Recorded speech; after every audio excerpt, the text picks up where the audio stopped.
Neste mês de março, dedicado à mulher, nós vamos falar sobre o espaço e atuação da mulher na política, propostas, leis e perspectivas. Para conversar conosco, eu recebo no Horizonte Notícia Entrevista a subsecretária de Políticas para as Mulheres, Larissa Amorim Borges. Larissa, bem-vinda. Obrigada. Larissa, como que é realizado o trabalho da Secretaria de Políticas para as Mulheres? Então, a Secretaria de Política para as Mulheres, ela está dentro da Secretaria de Participação Social, Direitos Humanos e Participação Social. É uma secretaria que busca, uma subsecretaria que busca articular as políticas do governo federal, as políticas do governo do estado e a política dos municípios para garantir os direitos das mulheres. Ela tem quanto tempo de existência? Essa secretaria foi criada junto com a CEDIPAC no começo do ano passado, por volta de abril, e agora a gente tem consolidado esse trabalho, né, de articulação interfederativa no estado. E como que tem sido isso, essa articulação? Porque tem pouco tempo, Tem né? pouco tempo, mas o trabalho está bastante intenso. Nós temos tido um processo de trabalho contínuo com o governo federal e também um processo de trabalho contínuo com os parceiros do governo do estado, com as diversas secretarias do governo do estado, com fundações, com universidades, com os movimentos sociais e também com os municípios. Então, nós oferecemos formações para gestores e técnicos dos municípios, nós vamos aos municípios para dar um suporte político e técnico, porque muitas vezes o município não sabe bem como construir a política para as mulheres. Então, a gente vai fazendo esse acompanhamento, né? Além das políticas de enfrentamento à violência, sim, que também fazem parte do nosso campo de trabalho. São os principais projetos esses? Quais os principais projetos da Nós Secretaria? temos vários projetos e 5 eixos de atuação. Cada eixo de atuação tem uma série de projetos. O primeiro eixo de atuação é esse de enfrentamento à violência contra a mulher. E ele tem, se eu não me engano, 7 projetos. Entre eles o CERNA, que é o Centro de Referência Estadual para o Atendimento às Vítimas de Violência, a Casa da Mulher Brasileira, o Pacto Nacional para o Enfrentamento à Violência Sexual, né? E a gente vai desenvolvendo outras políticas dentro desse eixo. Inclusive, a secretaria foi uma grande conquista para as mulheres, né? Sim, essa secretaria é uma grande conquista, uma conquista importantíssima, porque coloca na pauta política o compromisso dessa gestão com as mulheres do estado, né? As mulheres mineiras são diversas, né? São jovens, adultas, idosas, a gente tem mulheres negras, mulheres indígenas, né? Mulheres no campo e na cidade, né? Com uma diversidade enorme de vivências que precisam ser valorizadas e que precisam ser acolhidas e potencializadas pelas políticas públicas. Então, a subsecretaria trabalha para isso, para construir políticas públicas, para articular políticas públicas que dêem conta dessa diversidade das mulheres no estado. Hoje, as mulheres são mais de 50% da população mineira.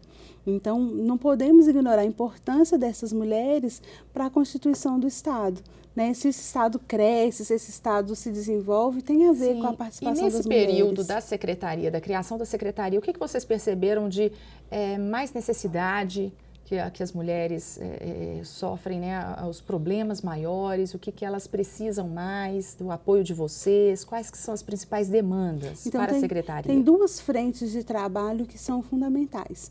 Uma que é dessa do enfrentamento à violência, que a gente precisa prevenir e parar a violência, e uma outra que é a questão do empoderamento e da autonomia. As mulheres precisam cada vez mais ser estimuladas, tanto na perspectiva econômica quanto na perspectiva da subjetividade, a viver com autonomia, né? A conquistar sua autonomia econômica, afetiva. Sim. Falando em autonomia, como que você vê a mulher na política hoje? Isso é muito importante, né? A presença da mulher na política, em muitos momentos da história, ela foi invisibilizada, né? A mulher sempre esteve presente na política, mas em muitos momentos de uma forma invisibilizada, de uma forma subalternizada. Ainda hoje a gente não tem a participação política que a gente gostaria, né? Mas estamos avançando, a gente precisa cada vez mais ter a presença qualificada das mulheres em todos os espaços de decisão e em todos os partidos. O que a lei hoje prevê e qual que é essa proposta de coalizão? Então, a proposta é que todos os partidos possam incorporar a presença feminina de uma forma real. O que a lei diz hoje? No seu no seu funcionamento, né? Já existe, a lei essa hoje necessidade estabelece, existe essa necessidade, a lei hoje estabelece uma cota, né, para que as mulheres estejam entre as candidaturas registradas pelos partidos. Uma parte dessas candidaturas precisa ser de mulheres. E aí, a partir desse ano, a gente vai ter uma fiscalização maior, porque muitas vezes os partidos colocavam os nomes das mulheres, mas não investiam R$1 na campanha dessas mulheres. Então, a partir de agora, a gente vai ter uma fiscalização maior para que as mulheres que colocarem seu nome lá como candidata, que ela também tenha um processo de candidatura real, né, que o partido invista parte dos recursos, que tenha um suporte os mesmos direitos, os mesmos direitos, o mesmo apoio que os candidatos homens têm tido dos partidos. E é a proposta da coalizão. Isso, a proposta da coalizão é que os partidos possam apoiar, né, de forma verdadeira essa incidência das mulheres. Sim. E como que você avalia também, você que está na secretaria, a mulher hoje no mercado de trabalho, na garantia desses direitos fundamentais? A gente está num mês dedicado à mulher, mas a questão da violência ainda é presente, a questão dos direitos humanos ainda falta muita coisa. E o que você percebe no mercado de trabalho e na conquista dos direitos, desses direitos fundamentais? Então, as mulheres hoje, elas estão muito presentes no mercado de trabalho, mas é preciso reconhecer que as mulheres negras, por exemplo, elas estão no mercado de trabalho desde sempre, né? Elas estão no mercado de trabalho desde o período colonial. Uma parte da população feminina é que conquistou o acesso ao mercado de trabalho mais recentemente. Mas tanto as mulheres negras quanto o conjunto das mulheres, elas ainda estão em desvantagem no mercado de trabalho em relação aos homens. Muitas vezes, ocupando o mesmo cargo, elas têm um salário menor.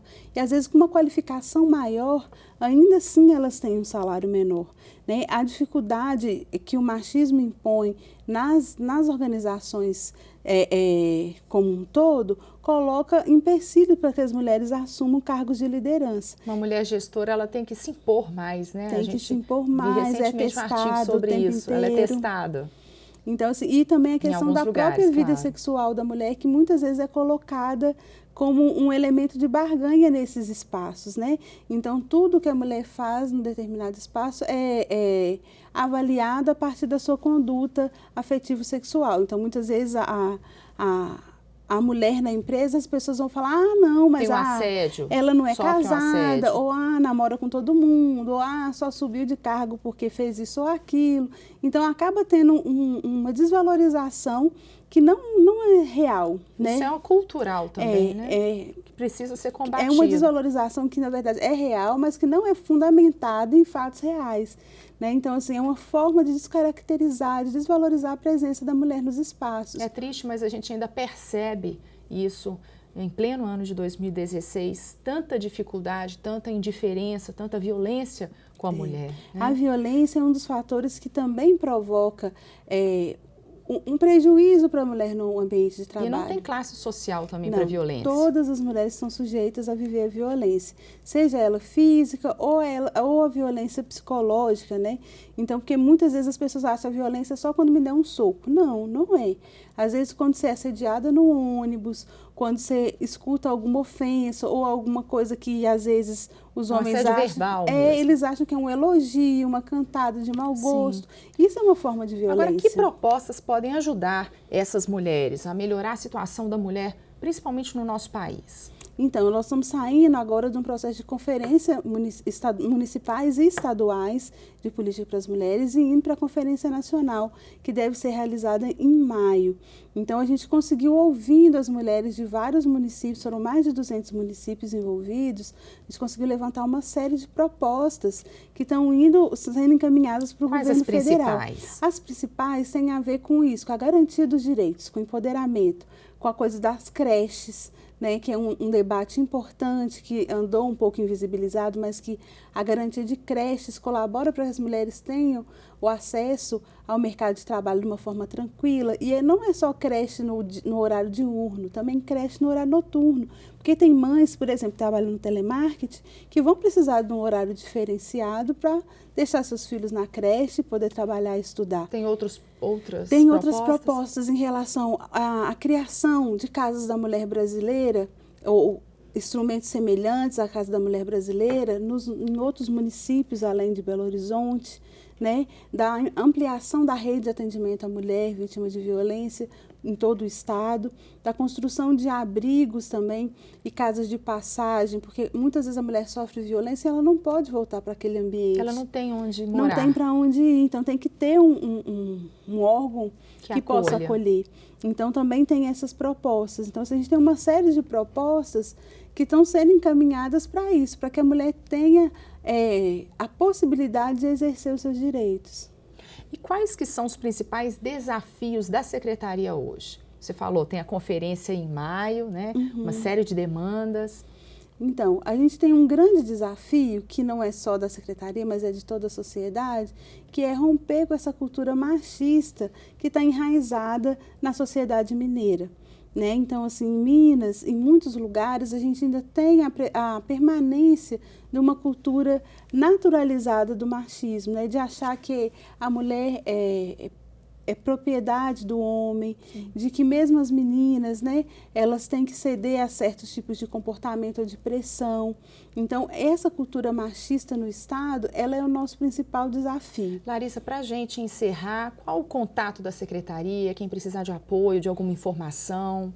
Então, quem precisar de algum contato com a Secretaria pode entrar no site. A gente tem o Facebook da Secretaria Estadual de Direitos Humanos, Participação e Cidadania, né, que é a SEDPAC, e a gente tem o e-mail da SPM, que é spmulheres@direitoshumanos.mg.gov.br.